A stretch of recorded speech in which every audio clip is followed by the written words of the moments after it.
ہم اپنا آج کا سبق شروع کرتے ہیں۔ اعوذ باللہ من الشیطان الرجیم، بسم اللہ الرحمن الرحیم۔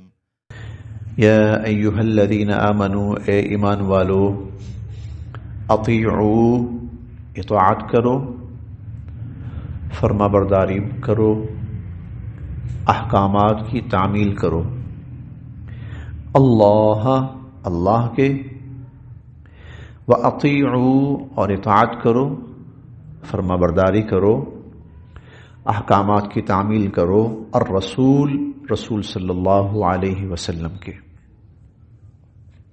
یا ایہا الذین آمنوا، اے ایمان والو، اطیعوا اللہ وَأَطِيعُوا الرسول، اللہ تعالیٰ کی اطاعت کرو اور رسول صلی اللہ علیہ وسلم کی اطاعت کرو، وَلَا تُبْطِلُوا، اور نہ ضائع کرو، اعمالکم، اپنے اعمال کو، اور اپنے اعمال کو ضائع نہ کرو۔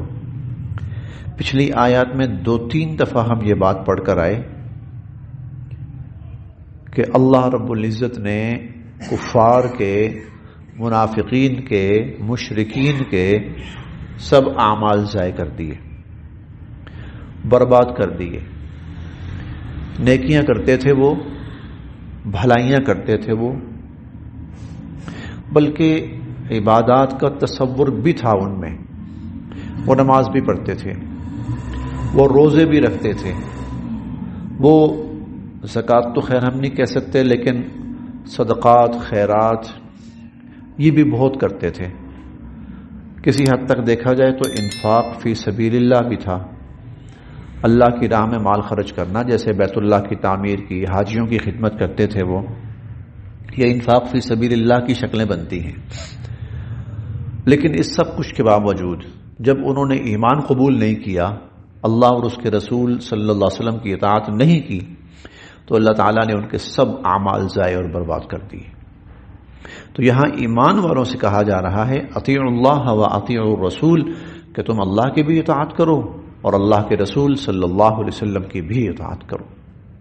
تو اطاعت میں آؤ، مخالفت میں نہ جاؤ، ضد میں نہ جاؤ۔ وَلَا تُبْطِلُوا أَعْمَالَكُمْ، اور اپنے اعمال کو ضائع نہ کرو، یعنی اگر تم اطاعت نہیں کرو گے تو تمہارے سارے اعمال ضائع اور برباد ہو جائیں گے۔ ان الذین، بے شک جن لوگوں نے کفروا، کفر اختیار کیا، وصدوا، اور اوروں کو بھی روکا، عن سبیل اللہ، اللہ کی راہ سے، خود بھی کفر اختیار کیا اور اوروں کو بھی اللہ کی راہ سے، یعنی ایمان قبول کرنے سے روکا۔ ثم ماتوا، پھر وہ مر گئے، وہم کفار، اس حالت میں کہ وہ کافر تھے۔ وہ مر گئے اس حالت میں کہ وہ کافر تھے۔ فَلَن يَغْفِرَ، ہرگز نہیں بخشیں گے، اللہ تعالی، لہم، ان لوگوں کو، ایسے لوگوں کو اللہ تعالی ہرگز نہیں بخشیں گے، ہرگز ان کی مغفرت کا کوئی امکان نہیں، کیونکہ وہ ایمان نہیں بلکہ کفر کی حالت میں دنیا سے گئے۔ فَلَا تَهِنُوا، بس تم سست نہ پڑو، اے ایمان والو تم سست نہ پڑو، وَتَدْعُوا، اور تم بلاتے نہ پھرو، الی السلم، صلح کی طرف۔ فَلَا تَهِنُوا وَتَدْعُوا الی السلم، نہ سست پڑو اور نہ ہی دشمن کو صلح کی پیشکشیں کرتے پھرو۔ وَأَنْتُمُ الْأَعْلَوْنَ، تم ہی غالب آؤ گے، وَأَنْتُمُ الْأَعْلَوْنَ، تم ہی غالب آؤ گے۔ یہ بات پہلے گزر چکی۔ وہ جو درمیان کا طبقہ تھا نا، وہ کہتے تھے کیا ضرورت ہے خواہ لڑائی کرنے کی، دشمنیاں مول لینے کی، مخالفتیں لینے کی، ہم وہاں سے نکل کر یہاں مدینہ آ گئے، بس سکون سے رہیں یہاں پر، اپنی نماز پڑھیں، روزے رکھیں، قرآن پڑھیں، دعوت دیں، کوئی قبول کرتا ہے تو ٹھیک ہے، نہیں کرتا تو نہ صحیح، بس کیا ضرورت ہے اس چھیڑ چھاڑ کی اور دشمنیاں مول لینے کی اور مخالفت کی۔ مل بیٹھتے ہیں ان کے ساتھ، کچھ درمیان کی راہ نکال لیتے ہیں، نہ وہ ہمیں تنگ کریں نہ ہم ان کو تنگ کریں. فلا تہینوا، سوس نہ پڑو، کمزور نہ پڑو. وتدعوا الی السلم، اور صلح کی پیشکشیں نہ کرو، صلح کی طرف نہ بلاؤ ان کو. وانتم الاعلون، تم ہی غالب آؤ گے، تم ہی غالب آؤ گے. واللہ معکم، اللہ تمہارے ساتھ ہیں. وَلَن يَتِرَكُمْ، ہرگز اللہ ضائع نہیں کریں گے. اعمالکم، تمہارے اعمال، اللہ ہرگز تمہارے اعمال کو ضائع نہیں کریں گے. انما الحیات الدنیا، بے شک تمہاری جو یہ دنیا کی زندگی ہے، لعب و لہو، بس یہ تو کھیل تماشا ہے، یہ تو ایک کھیل تماشا ہے. یعنی اگر کوئی شخص یہ سوچ کے کہ اگر میں اللہ کے دین کو غالب کرنے کی کوشش میں نکلتا ہوں تو اس میں میری دنیا ڈسٹرب ہوگی، میرے معاملات خراب ہوں گے، ہاں میری جاب کا مسئلہ بن جائے گا، یا میرے وہ خاندانی کوئی مسائل پیش آ جائیں گے، یا میری ساکھ ڈسٹرب ہو جائے گی. انما الحیات الدنیا لعب و لہو، یہ دنیا کی زندگی ہے، صرف کھیل تماشا. وَإِن تُؤْمِنُوا، اور اگر تم ایمان لاؤ، وَتَتَّقُوا، اور پرہیزگاری اختیار کرو، تم ایمان لاؤ اور پرہیزگاری اختیار کرو. یؤتکم، اللہ تمہیں دیں گے، اجورکم، تمہارا اجر، اللہ تمہیں تمہارا اجر دیں گے. ولا یسألکم، نہیں مانگتے اللہ تم سے، اموالکم، تمہارے مال، اللہ تم سے تمہارے مال نہیں مانگتے، رکھو، استعمال کرو، ضرورت ہے تمہیں. وہ تم سے ایمان اور اعمال صالحہ اور تقوی کا تقاضا کرتے ہیں، مطالبہ کرتے ہیں اللہ تعالی. ولا یسألکم اموالکم، اور اللہ تم سے تمہارے مال نہیں مانگتے. ان، اگر، یسألکموہا، اگر اللہ تم سے تمہارے مال مانگ لیں، اللہ تم سے تمہارے مال مانگ لیں، فیحفکم، اور وہ تم سے اس کا تقاضا کریں، تبخلو، تم بخل کرو گے، تم بخل کرو گے. اللہ تعالیٰ اگر یہ کہیں جو کچھ ہے جس کے پاس دے دو سب کچھ، خالی ہاتھ ہو جاؤ، تبخلو، یہ مجموعی جو ہے نا ایک کیفیت، اس کو بیان کیا. ورنہ ایسے بھی تھے، ایسے تھے لوگ کہ جو سب کا سب دینے کے لیے تیار تھے، ایسے تھے، اور دیا بھی ہے، کیا بھی ہے، ایسے تھے بھی اور کیا بھی ہے، دیا بھی ہے. سیدنا ابوبکر صدیق رضی اللہ عنہ، سیدنا عمر فاروق رضی اللہ عنہ، سیدنا عثمان غنی رضی اللہ عنہ، سیدنا علی المرتضی رضی اللہ تعالی عنہ، یہ تھے سب کچھ دے دینے کے لیے تیار، بالکل خالی ہاتھ ہو جانے کے لیے، اور کیا بھی ہے انہوں نے کئی مواقع پر. لیکن ایک مجموعی کیفیت کیا ہے؟ ان یسألکموہا فیحفکم، تبخلو، اگر اللہ تم سے مانگیں تو تم بخل کرو گے. نہیں یار، میری ضرورتیں ہیں، اور میرے بچے ہیں، میرا گھر باہر ہے، تو میں یہ کہاں سے کروں گا؟ تبخلو، اس لیے اللہ نہیں مانگتے. بس وہ تھوڑا سا، بہت معمولی سا. دیکھیں آپ غور کریں، کبھی دیا جتنا کچھ بھی ہے اللہ نے، سب کچھ اللہ نے دیا ہے.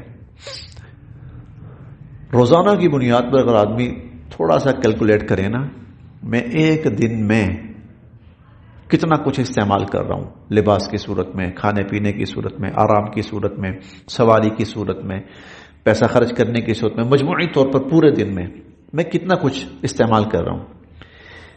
پھر اللہ اس سے جو مانگتے ہیں، مثلا زکوٰۃ، قربانی، بس بہت زیادہ، صدقۃ الفطر، زکوٰۃ بھی سال میں ایک مرتبہ، قربانی بھی سال میں ایک مرتبہ، صدقۃ الفطر بھی سال میں ایک مرتبہ، اللہ صرف اتنا مانگتے. اگر آدمی کیلکولیٹ کرے، اچھا یہ بھی ہر کسی سے نہیں ہے، زکوٰۃ ہر کسی سے نہیں ہے، صدقہ وہ قربانی ہر کسی سے نہیں ہے، ایک مخصوص مقدار کو پہنچ جائے، پھر اب اندازہ لگائیں، اب یقین کریں گے کہ آپ کیلکولیٹ کریں نا کہ پورا سال میں ہم نے کتنا کھایا ہے اور اب اللہ کو کتنا دینے لگے ہیں، تو وہ 1% بھی نہیں ہے، وہ 1% بھی نہیں ہوگا. ہاں 1% بھی نہیں. اس کے اندر بھی آپ دیکھیں گے کہ لوگ ڈنڈی مارتے ہیں، اس میں بھی بخل کیا جاتا ہے، اس میں سے بھی جان چھڑانے کی، میں سب کی بات نہیں کر رہا، لیکن ایک بڑی تعداد ایسی ہوتی ہے، نہیں اس طرف بھی نہیں جانا. ان یسألکموها، اللہ اگر تم سے سوال کریں، مانگیں، فیوفکم، اور تم سے اس کا مطالبہ کریں، تبخلو، تم بخل کرو گے، ویخرج، اور پھر اللہ ظاہر کریں گے، اضغانکم، تمہارے اندر چھپی ہوئی چیزوں کو، پھر اللہ تمہارے اندر چھپی ہوئی چیزوں کو، تمہارے اندر کی خامیوں کو پھر اللہ ظاہر کریں گے. قارون تھا نا، کتنا کچھ دیا تھا، کتنا کچھ اللہ نے اس کو دیا تھا، اور اس سے جو تقاضا تھا وہ کیا تھا کہ کچھ اللہ کے بندوں کے ساتھ تو بھی بھلائی کر. یہ نہیں کہا اس کو تو خربوں خربوں خربوں کا مالک ہے تو اس میں سے اربوں دے، نہیں یہ بھی نہیں کہا، کچھ دیتا رہے، خیر کر، بھلائی کر، تھوڑی بہت. اس پہ اکڑ گیا، وہ کہنے لگا بھائی وہ میرا مال ہے، میں نے کمایا ہے، میں کیوں دوں کسی کو؟ زکوٰۃ کا حکم آگا، میں کیوں دوں، میں کیوں زکوٰۃ دوں، میں بلا وجہ لٹاؤں ان پر؟ تو اللہ نے فرمایا چل پھر، فخسفنا به وبداره الارض، اس کا سارا خزانہ رکھا اس کے سر پہ، اس کو زمین میں دھنسا دیا، زمین کے اندر لے پھر بیٹھ چاٹ کھا اس کو. ان یسألکموها، اگر اللہ تم سے مانگیں، فیحفکم، تم سے اس کا تقاضا کریں، تبخلو، تم بخل کرو گے، ویخرج اضغانکم، اور اللہ تمہارے اندر کا جو بخل ہے پھر اس کو ظاہر کریں گے. ہاں انتم ہؤلاء، تم ہو، ہاں تم ہو، تدعون، تمہیں بلایا جاتا ہے، لتنفقوا، کہ تم خرچ کرو، فی سبیل اللہ، اللہ کی راہ میں، تم اللہ کی راہ میں خرچ کرو، ہاں اپنی حیثیت کے مطابق اللہ کہتے ہیں تمہیں کرو. فمنکم، تو تم میں سے، من، کچھ وہ بھی ہیں، یبخل، جو اس میں بخل کرنے لگتے. فمنکم من یبخل، تم میں سے کچھ وہ بھی ہیں جو اس میں بخل کرنے لگتے ہیں. ومن یبخل، اور جو بخل کرے گا، فانما یبخل، تو بے شک وہ پھر بخل کرے گا، عن نفسہ، اپنی ہی ذات کے لیے، یعنی اس کے بخل کا نقصان اسی کو ہوگا. ومن یبخل، جو بخل کرے گا، فانما یبخل عن نفسہ، تو اس کے بخل کا نقصان اسی کو ہوگا. واللہ الغنی، اللہ تو بے نیاز ہے، اللہ تو بے نیاز ہے. وانتم الفقراء، ہاں تم محتاج ہو، تم محتاج ہو. اگر اللہ تمہیں کہتے ہیں نا خرچ کرو اللہ کی راہ میں، تو اس کا مطلب یہ نہیں ہوتا کہ اللہ کے پاس کمی ہے، اس کا مطلب یہ ہوتا ہے کہ اللہ تمہیں کچھ اور دینا چاہتے ہیں، اور نوازنا چاہتے ہیں، اور تم پر رحمت کرنا چاہتے ہیں. اس لیے آپ دیکھیں کہ وہ لوگ جو مکہ سے نکلے، مدینہ میں آئے، تو معاشی اعتبار سے بہت خستہ حال. پھر یہی لوگ تھے، کچھ عرصہ گزرا، پھر یہی لوگ تھے کہ یہ دن میں 100 غلام آزاد کرتے تھے. یہ لوگ دن میں 100 غلام آزاد کرتے تھے. پھر یہی لوگ تھے کہ ان کے دسترخوانوں پر لوگ کھانے بیٹھتے تھے اور دسترخوان ختم نہیں ہوتے تھے. اور پھر یہ وہ لوگ تھے جو کئی دفعہ پورے لشکر کی کفالت کرتے تھے. تو اللہ دینا چاہتے ہیں، اور دینا چاہتے ہیں، اور دینا چاہتے ہیں، لیکن اللہ کہتے ہیں تھوڑا سا تو دکھا مجھے، تو دکھا کہ تو اگر میں تجھے دوں گا تو تو آگے خرچ کرے گا، تو بخیل بن کے نہیں بیٹھ جائے گا. تو اس لیے اللہ کہتے ہیں اللہ کی راہ میں خرچ کرو.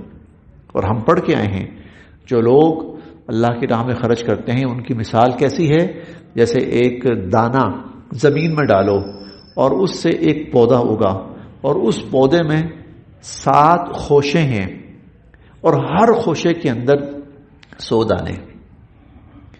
7 سنابلا فی کل سنبلۃ 100 حبہ، یعنی 1 روپیہ صدق دل سے اللہ کی راہ میں خرچ کرے گا، ایک تو اللہ اس کو 700 روپے خرچ کرنے کا ثواب دیں گے، اور دوسرا اللہ اس پر اس کو اپنی جناب سے اور دیں گے. واللہ یضاعف لمن یشاء واللہ واسع علیم. تو تمہیں دیا جاتا ہے، تمہیں بلایا جاتا ہے اللہ کی راہ میں خرچ کرو. فمنکم من یبخل، تو تم میں سے کچھ پھر بھی بخل کرنے لگتے ہیں. ومن یبخل، جو بخل کرتا ہے فانما یبخل عن نفسہ، اس کے بخل کا وبال اس کی اپنی جان پر ہے. واللہ الغنی، اللہ بے نیاز ہے. وانتم الفقراء، اور تم محتاج ہو. وان تتولوا، اگر تم روگردانی کرو گے، یستبدل قوما غیرکم، تمہیں بدل کر اللہ اور قوم لے آئیں گے. ثم، پھر لا یکونوا، وہ نہیں ہوں گے امثالکم، تمہارے جیسے. اور ایسا ہوا، عرب انہوں نے ایک وقت گزارا، دنیا پہ حکومت کی انہوں نے، عربوں نے. پھر عربوں کے اندر وہ ساری خرافات آ گئیں. اللہ نے عربوں کو وہاں سے ہٹایا اور اللہ نے عجمیوں کو پھر دنیا کی حکومت دی اور اقتدار دیا. پھر انہوں نے اللہ کے لیے، دین کے لیے کام کیا، بہت کام کیا. ثم لا یکونوا امثالکم، پھر وہ تمہارے جیسے نہیں ہوں گے. بس یہاں تک.